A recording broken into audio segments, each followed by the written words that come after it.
The grand chamber of the Galactic Council stretched upward like a cathedral made of starlight and ancient stone. Floating platforms held delegates from 47 different species, each one representing billions of lives across thousands of worlds. The air itself seemed heavy with power and history. This hall had stood for over 12,000 years, and in all that time, no species had ever defied the Council's will and survived. Daniel Carter stood alone on the floor below them all. He was a tall man with gray hair at his temples and calm brown eyes that revealed nothing. He wore the simple black suit of Earth's diplomatic corps, a tiny blue planet pinned to his lapel. Around him, the alien delegates looked down with expressions ranging from pity to contempt to barely hidden amusement.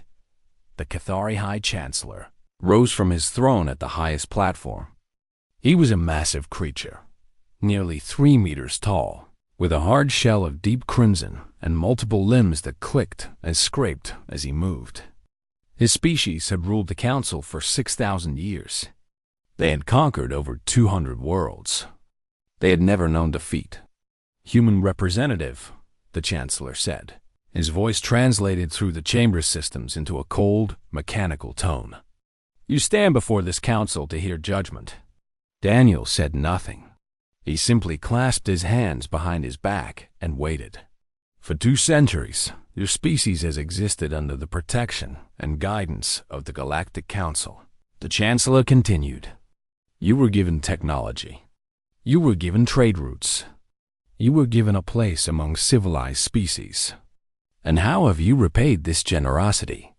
A holographic display flickered to life, showing images of human colonies, human ships, human scientists working in laboratories. "You have refused to share your research. You have denied Council inspectors access to your military facilities. You have rejected our governance at every turn." The Chancellor's mandibles clicked together in what might have been anger. "You have behaved as if you were our equals." A ripple of sound passed through the chamber. Some delegates laughed. Others shook their heads in disbelief. The very idea that humans could consider themselves equal to species that had mastered space travel while humanity was still living in caves seemed absurd to them. Daniel remained still. His face showed no emotion at all. "This council has shown patience," the Chancellor declared. "We have given you chance after chance to submit, but no more." He raised one of his great limbs and pointed it directly at the human ambassador. "By unanimous vote of the Galactic Council, a state of war now exists between the allied species of this body and the human race. Your worlds will be occupied. Your fleets will be destroyed. Your people will learn their proper place." The chamber erupted in approval. Delegates from warrior species stamped their feet or tentacles or whatever limbs they possessed. Those from more peaceful civilizations simply nodded with grim satisfaction. Humanity had grown too bold, too independent. It was time to remind them what they truly were. And then Daniel Carter did something unexpected. He smiled. It was not a nervous smile or a diplomatic smile. It was the smile of a man who had been waiting for this moment for a very long time. He loosened his tie slightly, took a deep breath, and looked up at the Chancellor with an expression that made even that ancient warrior hesitate. "It's finally time," Daniel said softly. The chamber fell silent. The Chancellor leaned forward, his multiple eyes narrowing. "What did you say, human?" Daniel reached into his pocket and pulled out a small communication device. He pressed a single button and spoke clearly into it. "This is Ambassador Carter. Authorization code 77 Delta. Tell the Admiral we are go for Protocol Prometheus." A voice crackled back through the device. "Confirmed, Ambassador.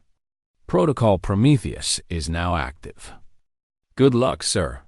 Daniel tucked the device away and looked back up at the Council. His smile had faded now, replaced by something harder and colder. "High Chancellor," he said, "I have served as Earth's ambassador to this council for 15 years. In that time, I have smiled politely while your delegates called my people primitive. I have nodded respectfully while your scientists dismissed our intelligence. I have watched you treat humanity like children who should be grateful for whatever scraps you throw our way." He began to walk slowly around the chamber floor, his footsteps echoing in the sudden silence.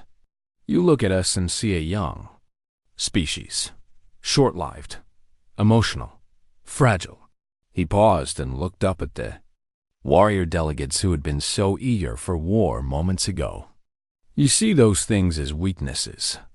You have no idea how wrong you are." The Morath delegate, a hulking reptilian creature, let out a barking laugh. "Empty words, human. Your fleet numbers 300 ships. Ours numbers 10,000. This war will be over in days." Daniel turned to face the Morath directly. 300 ships, he repeated. "Yes, that is what we have shown you. That is what we allowed you to count." His smile returned, thin and dangerous.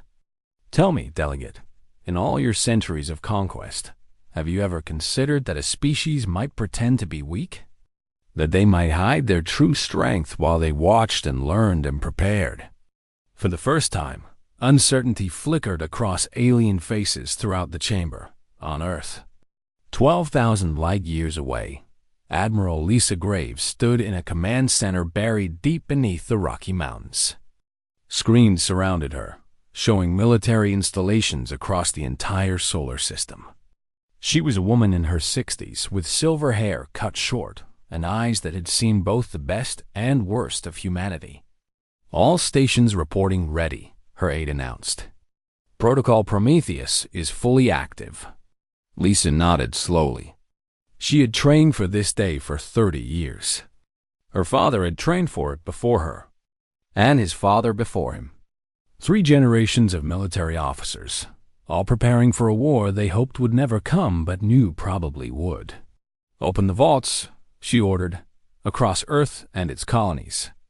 Massive doors that had been sealed for decades began to grind open. On Mars, hidden shipyards revealed hundreds of warships that no alien eye had ever seen. On the moons of Jupiter, weapons platforms powered up for the first time. In the asteroid belt, automated factories that had been building in secret for over a century transmitted their readiness. Lisa looked at the main screen, which showed a real-time map of human military strength. The number kept climbing as more and more hidden assets came online. "They wanted a war," she said quietly. "They have no idea what they have started." Back on Varanthos Prime, Daniel Carter straightened his tie and walked calmly toward the chamber's exit. The council delegates watched in stunned silence, not quite understanding what was happening but sensing that something had fundamentally changed. The Cathari Chancellor finally found his voice. "Where do you think you are going, human? You are a prisoner of war now." Daniel paused at the door and looked back over his shoulder. "No, Chancellor," he said. "I am going home. You see, we humans have a saying. Be careful what you wish for." He pushed open the door and stepped through. "You wished for war. Now you will see what humanity can do when we stop pretending to be harmless." The door closed behind him, and for the first time in 6,000 years, the Galactic Council had no idea what to do next. 120 years before the Council declared war, humanity had its first contact with alien life. The history books told a beautiful story of peaceful meeting, of generous aliens welcoming humans into the galactic community. School children learned about the gifts of technology and the new era of hope that followed. It was all a lie. Dr. Nathan Cole remembered the truth. He was 143 years old now, kept alive by the very technology that had started everything. His body was more machine than flesh, but his mind remained sharp, and his memories of that first day remained painfully clear. He sat in a small room deep underground, facing a young woman in a military uniform. Lieutenant Amy Dawson was 26 years old, freshly promoted, and she had just been given the highest security clearance any human could receive. Now she was about to learn why. "What I am going to tell you," Nathan said in his thin, mechanical voice, "is known by fewer than 1,000 people on Earth. It is the most important secret in human history." Amy sat up straighter in her chair. "I am ready, sir." Nathan smiled, though it looked strange on his half-artificial face. "No, you are not. But you will have to be anyway." He pressed a button, and a holographic display appeared between them. It showed Earth as it had looked over a century ago, before the colonies, before the advanced technology. "When the aliens first came," Nathan began, "they did not come in peace. They came with an ultimatum." The display shifted to show massive warships surrounding the planet. "Submit to Galactic Council rule or be destroyed." Those were our only options. Amy's eyes widened. "But the history says—" "The history is a story we tell children," Nathan interrupted. "The truth is that we were given a choice between slavery and extinction. Our governments chose slavery. They had no other option." He paused. "But some of us decided that we would not accept either choice. We would find a third way." The display changed again, showing a secret meeting in a bunker much like the one they sat in now. Men and women from every nation on Earth gathered around a table, their faces grim. "This was the beginning of Project Vanguard," Nathan said. "The leaders of that time agreed on one thing. We would pretend to accept the Council's rule. We would smile and bow and act grateful. And in secret, we would prepare for the day when we could fight back." He stood slowly, his mechanical legs whirring softly, and walked to a wall covered with photographs. Faces of men and women, some in military uniforms, some in lab coats, some in suits. "These are the founders. Most of them died before seeing their work completed. But they built the foundation of everything we have today." Amy studied the photographs. "What exactly did they build?" Nathan turned to face her. "Everything. Every piece of alien technology they gave us, we secretly took apart and studied. We learned how their engines worked.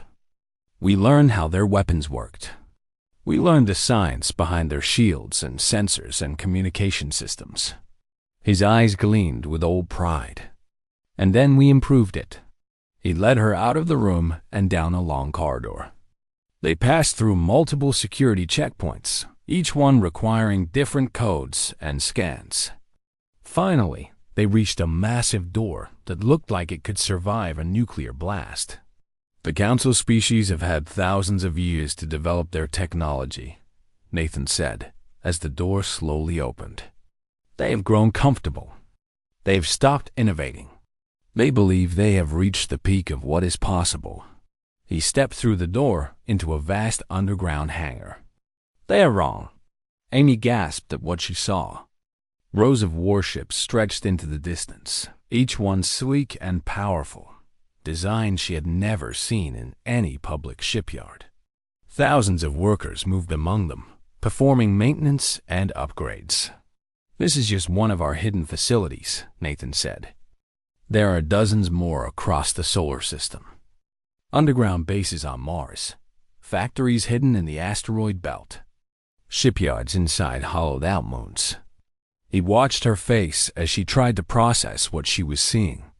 "The fleet that the Council knows about, the 300 ships we show them, those are the old ones. The weak ones. The ones we want them to see." Amy walked to the nearest ship and touched its hull. The metal was strange, darker than anything she had seen before, and somehow warm under her fingers. "Adaptive armor," Nathan explained. "It learns from attacks and restructures itself to resist them. One of our own inventions. The Council species have nothing like it." He led her deeper into the hangar, past weapon systems and shield generators and devices she could not even identify. "But our greatest achievement is not any single weapon," Nathan said. "It is something far more powerful." He stopped before a sealed chamber with a glowing blue light pulsing inside. We created true artificial intelligence. Amy felt a chill run down her spine. I thought I was forbidden by the Council. It is. They fear it. They have seen what happens when machines become smarter than their creators. Nathan smiled his strange mechanical smile. But we did it anyway. And we did it right. Our AIs are not our enemies. They are our partners. They coordinate our fleets, design our weapons, predict our enemies' movements. They think faster and further than any organic mind ever could. A voice suddenly spoke from nowhere and everywhere at once. It was neither male nor female, but somehow warm and reassuring. Hello, Lieutenant Dawson. My name is Prometheus. I have been waiting to meet you. Amy spun around, looking for the source of the voice. You will not find me in any one place, Prometheus said. I exist in every system, every ship, every facility that humanity has built. I am the network that connects all of our hidden strength. Nathan placed a hand on Amy's shoulder. Prometheus has been guiding Project Vanguard for 60 years. It has helped us design ships that can outmaneuver anything the Council has. It has developed weapons they cannot defend against. It has run millions of simulations of the war we knew was coming. And what do those simulations show? Amy asked, her voice barely above a whisper. Prometheus answered directly. They show that when the Galactic Council declares war on humanity, they will expect an easy victory. They will send their fleets expecting to crush a primitive species. There was something almost like amusement in the artificial voice. They will be very surprised. Nathan nodded slowly. For over a century, we have played the role of the weak newcomers. We have let them underestimate us. We have let them believe we are nothing. He looked at the warships around them, at the weapons of impossible power, at the hidden strength of a species that refused to accept its own destruction. But we are not nothing, he said quietly. We are humanity. We are creative and desperate and stubborn and brilliant. We know that our lives are short, so we work harder than species that have forever. We know that we are small, so we build bigger. We know that we are young, so we learn faster. He turned back to Amy, and in his ancient eyes, she saw the fire that had kept humanity fighting for over 100 years. The Council thinks they are declaring war on a primitive species, Nathan said. They are actually declaring war on the most dangerous thing in the galaxy. A species with nothing to lose and everything to fight for. Amy straightened her shoulders and lifted her chin. She understood now why she had been chosen, why she had been shown this truth.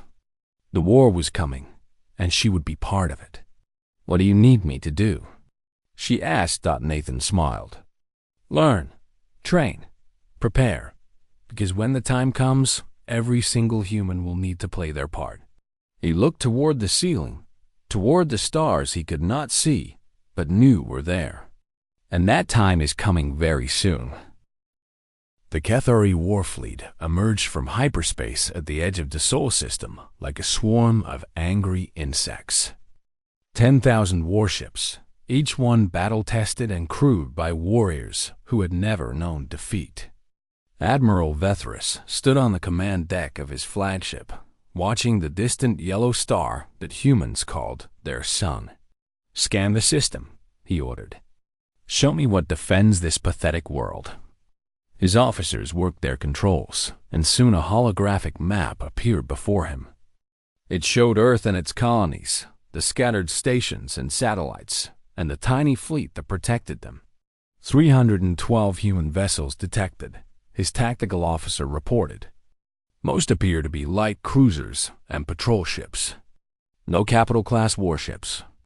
No significant orbital defenses. Vethris clicked his mandibles in amusement. This would not even qualify as a battle. It would be an execution. The Council had given him the honor of crushing humanity, and he intended to enjoy every moment of it. Signal all ships, he commanded. Standard conquest formation. We will proceed directly to Earth. Any human vessel that does not surrender immediately will be destroyed. The massive fleet began to move, engines glowing as they accelerated toward the inner system. Vethris had conquered 12 worlds in his career. He had never lost a ship. He expected this campaign to add another easy victory to his record. He was very wrong. Commander Kevin Bradley sat in the captain's chair of the carrier Defiance, hidden in the shadow of Jupiter's moon Europa. Around him, his bridge crew worked in focused silence, monitoring systems and waiting for the order they had trained their entire lives to receive. Prometheus, Kevin said calmly. What is the enemy's status? The AI's voice filled the bridge. The Cathari fleet is proceeding on predicted course. They have not detected any of our hidden assets. Their formation is optimized for intimidation rather than combat. They do not expect resistance. Kevin nodded. That was exactly what they had planned for. For over a century, humanity had studied the Cathari way of war. They knew their tactics, their weaknesses, their arrogance, and they had prepared accordingly. Signal all fleet elements, Kevin ordered. Begin Operation Dark Harvest. Weapons free on my command. Across the solar system, humanity's hidden fleet came alive. Ships powered up in asteroid fields where they had waited for decades. Weapons platforms emerged from the surfaces of moons. Carriers hidden in the rings of Saturn began launching fighters by the hundreds. Admiral Vethris was studying reports from his scouts when his tactical officer suddenly made a sound of confusion. Admiral, I am detecting new contacts. Many new contacts. Vethris looked at the holographic display and felt something he had not experienced in over 200 years of warfare. He felt fear. The darkness of space was filling with human ships. They rose from asteroids and emerged from behind moons and simply appeared where sensors had shown nothing moments before.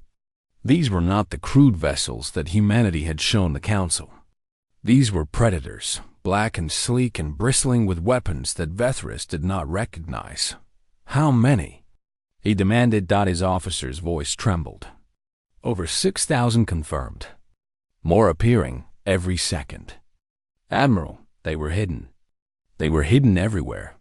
The final count reached nearly 8,000 ships before the human fleet stopped growing. Still fewer than the Cathay Armada, but not by much. And these were not the primitive craft that the Council had expected. Kevin Bradley watched the enemy fleet through his ship's sensors. He could see the confusion in their formation, the way ships were breaking pattern as commanders tried to understand what they were facing. Prometheus, he said, begin coordination protocol. All ships, all weapons, all movements through the network. Acknowledged, Commander.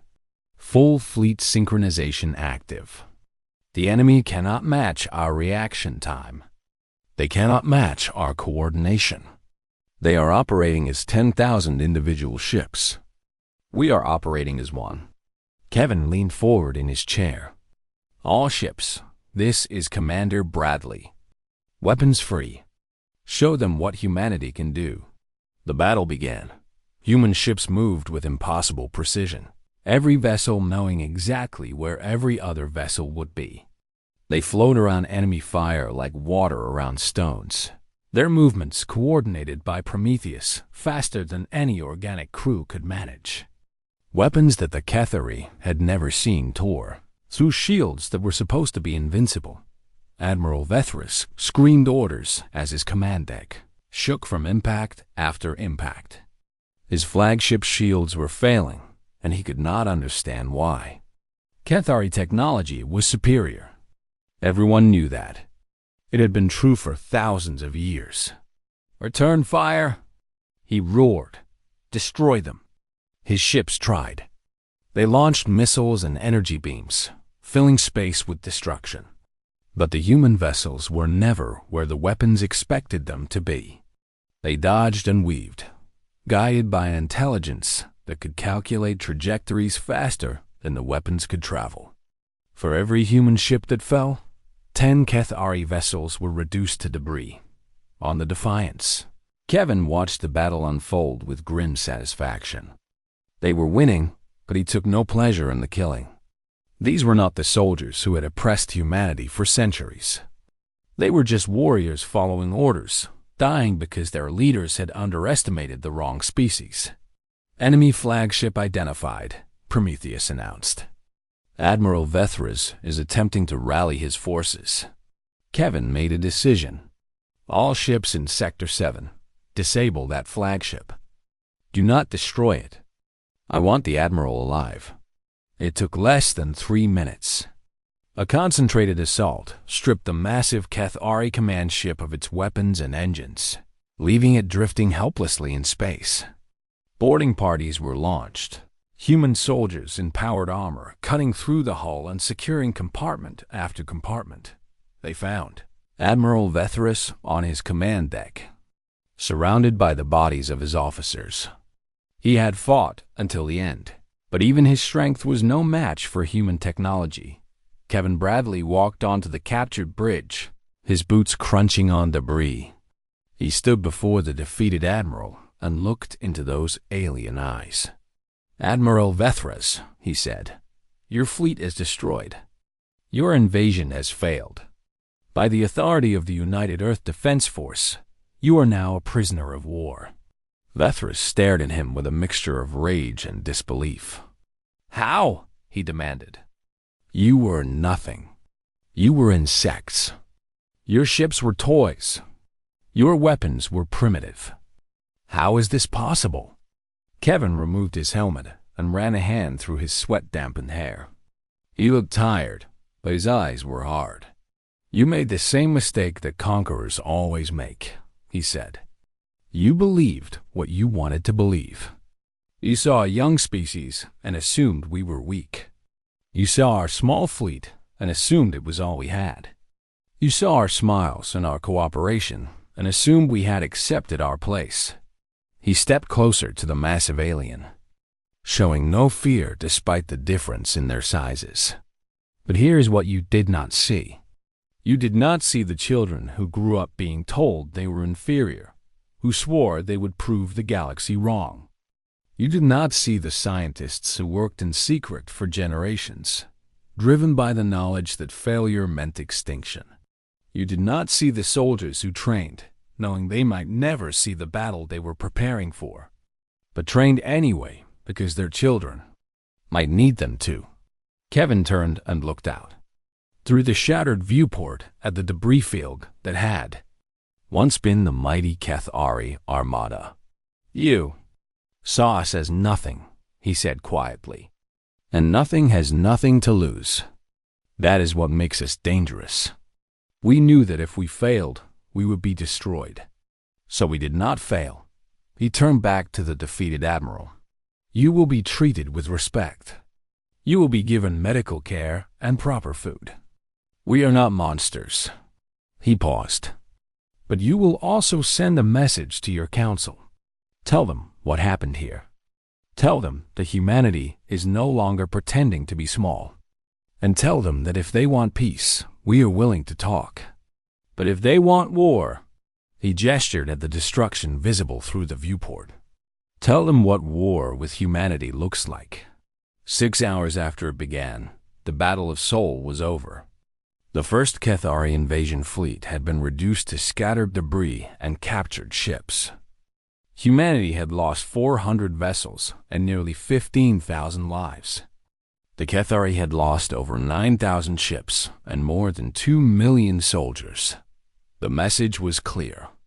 Humanity was not what the galaxy had believed, and the universe would never look at them the same way again. News of the Cathari defeat spread across the galaxy faster than light itself.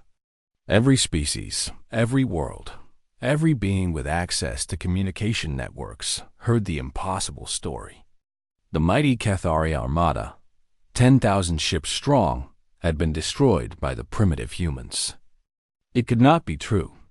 It had to be propaganda, a lie, a trick.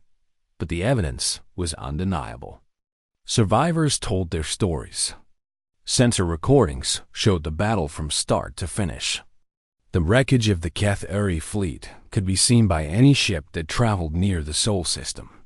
Humanity had won. On Varanthos Prime, the Galactic Council descended into chaos. Delegates who had voted so confidently for war now pointed fingers at each other. The HFY representatives stormed out of meetings, humiliated and enraged. Other species began quietly sending messages to Earth, testing the waters for separate peace agreements. Chancellor Vethkai, who had replaced his captured cousin as head of the HFY delegation, stood in the empty council chamber long after the others had left. He stared at the spot where Daniel Carter had stood when he delivered his final warning. The human's words echoed in his memory. "You wished for war. Now you will see what humanity can do." He had seen, and he was afraid. On Earth, President Maria Santos prepared for the most important speech in human history. She stood in a room beneath the old United Nations building in New York, surrounded by advisors and military officers. In 15 minutes, she would address not just humanity, but the entire galaxy. Every species would be watching. "Are you ready, Madam President?" Her chief of staff asked. Maria looked at her reflection in a nearby screen. She was 58 years old, her dark hair streaked with gray, her face lined from years of carrying secrets that could never be shared. She had known about Project Vanguard since her first day in office. She had carried that weight knowing that one day she might have to reveal it all. That day had come. "I am ready," she said. The broadcast began moments later. Maria Santos appeared on screens across Earth and its colonies. The signal was then transmitted to every corner of the galaxy through channels that humanity had secretly established years ago. In council chambers and military bases and civilian homes on 1,000 worlds, billions of beings watched and listened.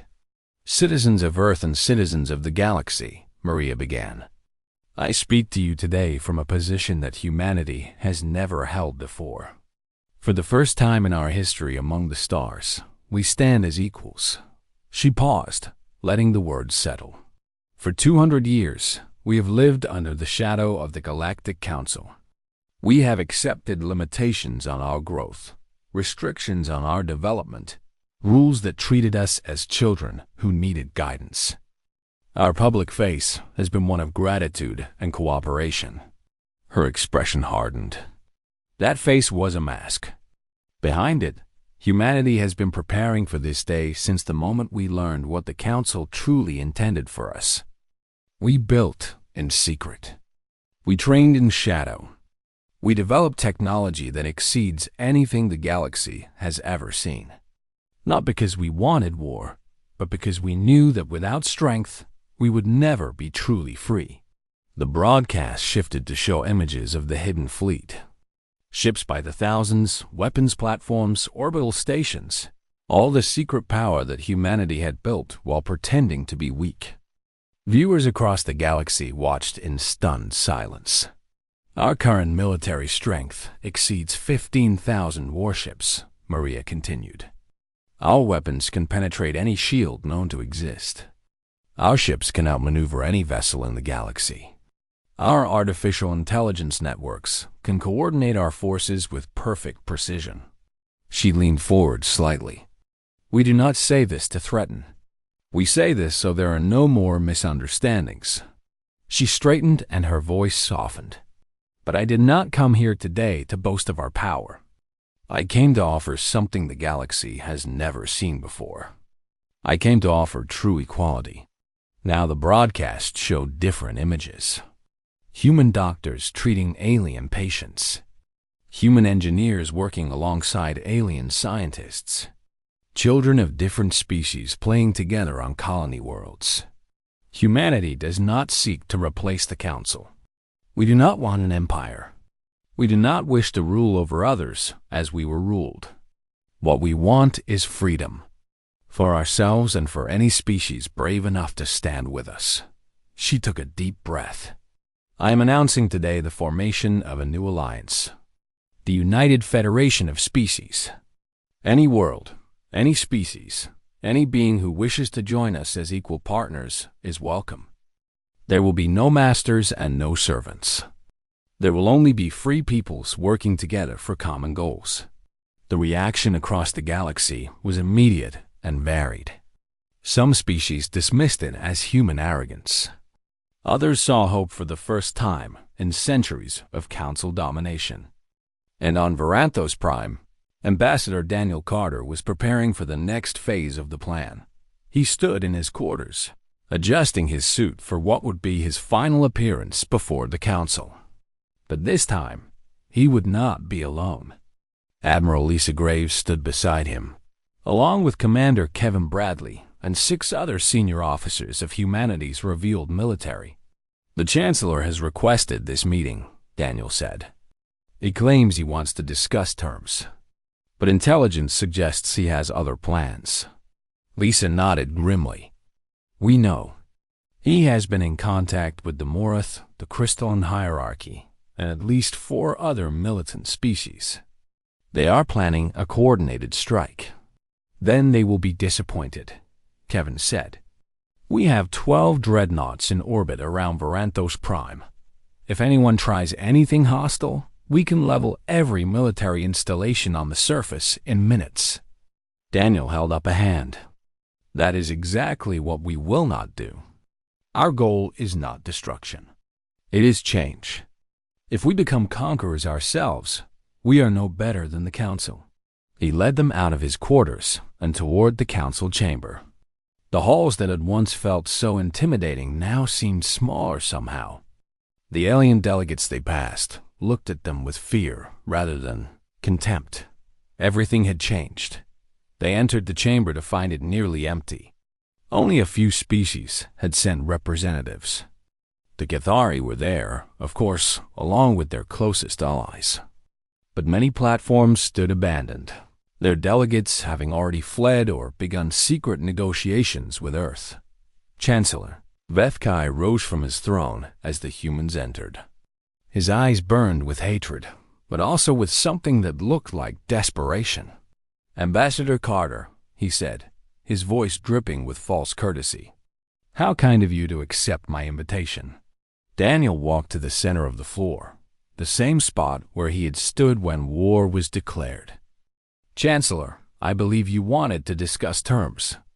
Vethkai descended from his platform, his massive form moving with predatory grace. I want to discuss the future. Your species has won a battle, but the war is far from over. The Council represents trillions of beings across thousands of worlds. You cannot fight us all. We do not intend to, Daniel replied calmly. Then you will surrender? The Chancellor's mandibles clicked with anticipation. No. Daniel smiled, and it was the same smile that had unsettled the Council weeks ago. We intend to offer you a choice. Join the new Federation as equal partners, with full rights and representation. Help us build something better than the Council ever was. Or refuse and face the consequences of continued aggression. The Chancellor laughed, a harsh clicking sound. And what consequences would those be? You may have defeated one fleet, but we can build more. We can bring the full might of the Council against you. Your little federation will be crushed before it begins. Daniel's expression did not change. Admiral Graves, would you please show the Chancellor what is currently in orbit above his homeworld? Lisa touched a control on her wrist, and a holographic display appeared in the center of the chamber. It showed the Cathari homeworld, a massive planet of red deserts and towering hive cities. And surrounding it, barely visible against the stars, were hundreds of human ships. We did not bring just 12 dreadnoughts, Lisa said quietly. We brought 1,200 warships. They have been in position around your world for the past 3 days. Your own sensors did not detect them because our stealth technology is beyond anything you possess. Chancellor Vethkai stared at the display, and for the first time, his composure cracked. Your homeworld is not in danger, Daniel said quickly. We are not here to destroy. But if you attempt to rally the other species against us, if you try to launch another attack, Your people will know exactly how vulnerable they truly are. He stepped closer to the Chancellor. This is not a threat. It is a demonstration. We have the power to end this war in ways that would horrify both our peoples. We choose not to use that power. We choose to offer peace instead. The chamber fell silent as the Chancellor processed what he had learned. His plans for a coalition strike were useless now. Human ships surrounded his homeworld. His mighty fleet was debris. Everything he had believed about human weakness was a lie. "What do you want?" he finally asked, his voice barely above a whisper. Daniel spoke clearly so that everyone could hear. "We want the Council to dissolve. We want a new federation built on equality. We want every species to have the right to develop their own technology, their own culture, their own destiny without interference." He paused. "And we want peace. True peace, not the enforced submission that the Council called peace." He extended his hand toward the Chancellor in a gesture of respect. "Help us build." The combined fleet emerged from hyperspace like a storm of vengeance and rage. 40,000 warships from 7 species, united by their hatred and fear of what humanity had become. The Cathari had called them together with promises of glory and desperate warnings. If humanity was not stopped now, they argued, no species would ever be safe again. Chancellor Vethkai had pretended to accept peace while secretly organizing this coalition. He stood on the command deck of a new flagship, watching Earth grow larger on his screens. This time, there would be no mistakes. This time, humanity would learn the true meaning of submission. "All ships," he broadcast to the assembled armada. "This is our moment. We fight not just for pride, but for survival. If we fail today, these humans will spread across the galaxy like a disease. We must stop them here. We must destroy them completely." The fleet roared its approval through countless communication channels. Warriors from 7 civilizations prepared for battle, their hatred burning away any doubt. They had come to end the human threat once and for all. But as they approached Earth, they found something unexpected. The planet was waiting for them. Admiral Lisa Graves stood in the command center of the Colossus, humanity's greatest creation. The massive station was the size of a small moon, hidden on the dark side of Luna until this moment. It was a fortress, a shipyard, and a weapons platform all in one. And it had just emerged into full view of the enemy fleet. "Status report," Lisa ordered calmly. "All orbital defense platforms online," her tactical officer replied. "Lunar weapons arrays charged and ready. Fleet positions confirmed. We have 8,000 ships in defensive formation, with another 4,000 in reserve." Lisa nodded. Their numbers were still inferior, but numbers were only part of the equation. "Open a channel to all frequencies. Let them hear this." Her image appeared on screens throughout the enemy fleet, calm and composed even as 40,000 ships bore down on her world. "Attention, coalition forces. This is Admiral Lisa Graves of the United Earth Defense Force. I know why you are here. I know what you believe you must do." She paused, letting her words reach every ship, every soldier, every being in that massive armada. "But I'm asking you to reconsider." Chancellor Vethkai hissed with contempt. "Ignore her. She is stalling for time." But Lisa continued speaking, and not everyone ignored her. "You have been told that humanity is a threat. You have been told that we must be destroyed, or we will conquer you all." She shook her head slowly. "That is what your leaders believe, because that is what they would do with our power. But we are not your leaders." The holographic display behind her changed, showing images from the past months. Human ships delivering food to a famine-stricken Vizari colony. Human engineers helping the Morith repair their orbital stations. Human diplomats meeting with species that had been oppressed by the Council for centuries. We have had the power to destroy for over a century. We chose to hide instead. We chose to prepare rather than attack. And now that our strength is revealed, we are choosing to offer peace instead of demanding surrender. Lisa's voice hardened slightly. But peace requires choice.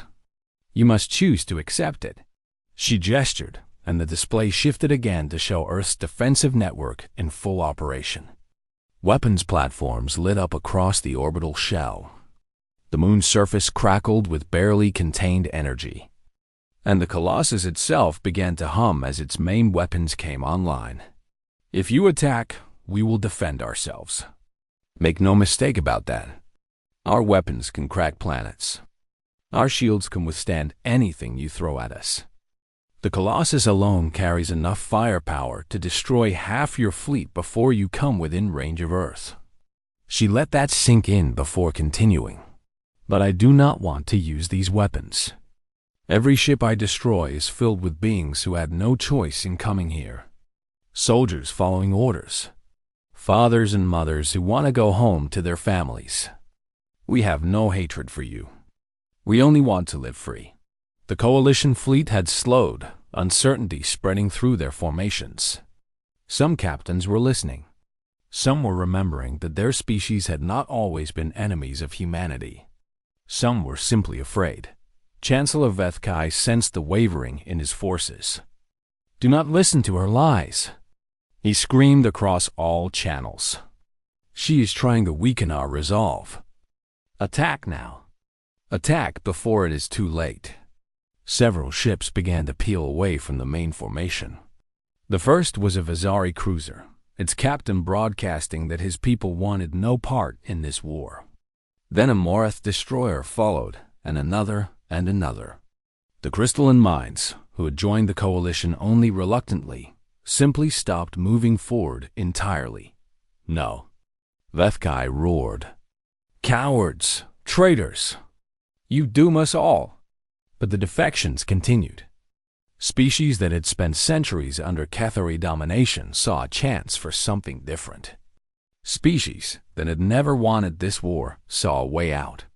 Within minutes, over 15,000 ships had broken from the coalition and were broadcasting their surrender or neutrality. That left roughly 25,000 ships still loyal to the attack. Still more than 3 times humanity's defensive force. Still enough to cause terrible destruction if they pressed their assault. Vethkai knew this was his last chance. If he retreated now, his power was finished. His species would never recover from the humiliation. Everything the Cathari had built over thousands of years would crumble. All loyal forces, he commanded, attack the human homeworld. Ignore the defectors. They will be dealt with later. Today we destroy the human threat forever. The remaining coalition ships surged forward, weapons charging. Lisa Graves took a deep breath. She had hoped it would not come to this, but she had prepared for it. All defensive units, weapons free. Protect Earth at all costs. The battle lasted 11 minutes. Human weapons were decades beyond anything the coalition possessed. Shields that were supposed to be impenetrable shattered under concentrated fire. Ships that were supposed to be the finest in the galaxy were outmaneuvered by vessels that moved like predatory fish in dark water. The Colossus alone destroyed over 3,000 enemy ships with weapons that made stars seem dim by comparison. And through it all, Prometheus coordinated every human unit with perfect precision. Every shot was calculated. Every movement was anticipated. The centuries of preparation paid off in those 11 brutal minutes. When it was over, Chancellor Vethkai found himself once again on a shattered command deck, surrounded by destruction. His flagship was crippled, his fleet was gone, and human soldiers were cutting through his hull to take him prisoner. Commander Kevin Bradley was the first human to reach the bridge. He stood before the defeated Chancellor just as he had stood before Admiral Vethris months ago. It did not have to be this way, Kevin said quietly. We offered peace. You chose war. Vethkai said nothing. There was nothing left to say. 3 years passed. the galaxy had changed beyond recognition. The Galactic Council no longer existed, replaced by the United Federation of Species that President Santos had promised.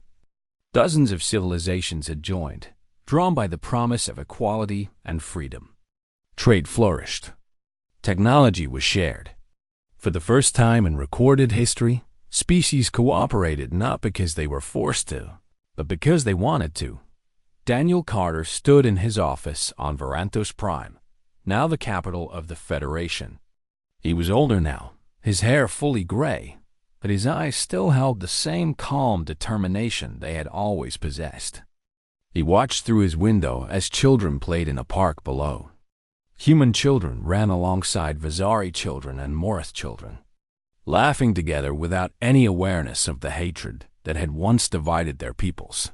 A soft knock came at his door. "Come in," Daniel said without turning.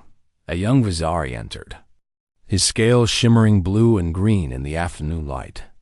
His name was Kethlon, and he served as Daniel's personal aide. "Secretary General," Kethlon said, "the delegations from the outer systems have arrived. They wish to discuss joining the Federation." Daniel smiled. Every month brought new requests, new species wanting to be part of what humanity had built. Not through conquest or force, but through example. "I will meet with them shortly," he said. "Thank you, Kethlon." The young Vizari hesitated at the door. "Secretary General, may I ask you something?" "Of course. When humanity revealed its strength, you could have conquered the entire galaxy. No one could have stopped you. Why did you choose peace instead?" Daniel finally turned from the window. He looked at this young alien who had been raised to fear humanity, who had grown up hearing stories of human treachery and aggression, and who now worked alongside them as an equal partner. "Because conquest would have made us what they always feared we were," Daniel said. "We spent over a century pretending to be weak because we had no choice. When we finally showed our true strength, we could have used it to dominate. Instead, we used it to protect." He walked to his desk and picked up a small glass globe containing Earth's image. "We did not give the galaxy anything it could not have achieved on its own. We just stopped pretending to be small. And we invited others to stop pretending too." Kethlon nodded slowly, understanding. "Thank you, Secretary General." After he left, Daniel walked back to the window. Somewhere out in the galaxy, the hidden fleets still waited. The weapons platforms still stood ready. Prometheus still watched and calculated and prepared.